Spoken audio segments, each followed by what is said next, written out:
Master minds commerce చదవాలనుకునే 10th inter విద్యార్థుల తొలి ఎంపిక. మనం ఉన్న ఈ నేల స్థిరంగా ఉండొచ్చు, మనం చూసే ఆకాశం నిశ్చలంగా కనిపించవచ్చు, కానీ వాస్తవం అది కాదుగా.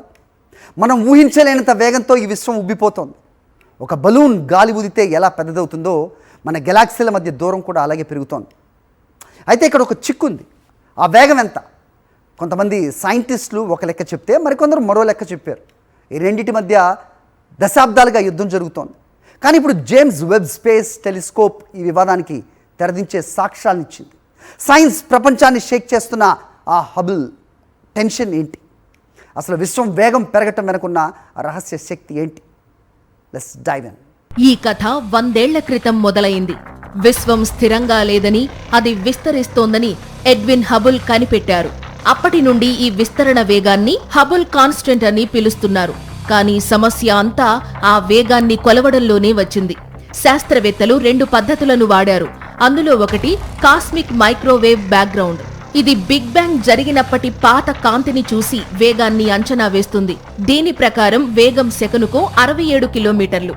రెండోది సెఫీడ్ వేరియబుల్స్. ఇవి మినుకుమనే నక్షత్రాలు. వీటి దూరాన్ని బట్టి కొలిస్తే వేగం సెకనుకు 73 కిలోమీటర్లు. ఈ 6 కిలోమీటర్ల తేడానే హబుల్ టెన్షన్ అంటారు. ఇది వినడానికి చిన్నగా అనిపించినా విశ్వం యొక్క పుట్టుకను అర్థం చేసుకోవడంలో ఇది ఒక భారీ అగాధం. చాలా మంది ఏమనుకున్నారంటే హబుల్ టెలిస్కోప్ కొలిచే పద్ధతిలో ఏదో లోపం ఉండి ఉంటుందని భావించారు. కానీ జేమ్స్ వెబ్ టెలిస్కోప్ రంగంలోకి దిగాక సీన్ మారింది. హబుల్ చూడలేని నక్షత్రాలను కూడా జేమ్స్ వెబ్ అత్యంత ఖచ్చితత్వంతో పరిశీలించింది. ఫలితం ఏమిటంటే జేమ్స్ వెబ్ కూడా హబుల్ చెప్పిన 73 కిలోమీటర్ల వేగాన్నే ఖరారు చేసింది. అంటే మన పాత లెక్కలు తప్పు కాదు. విశ్వమే మనం అనుకున్న దానికంటే భిన్నంగా ప్రవర్తిస్తోంది. ఎందుకు అంత వేగంగా సాగిపోతోంది? దీని వెనుక ఉన్నది డార్క్ ఎనర్జీ. ఇది విశ్వంలో 68% ఆక్రమించి ఉంది. గ్రావిటీ వస్తువులను దగ్గరకు లాగితే డార్క్ ఎనర్జీ మాత్రం వాటిని దూరంగా నెట్టేస్తోంది.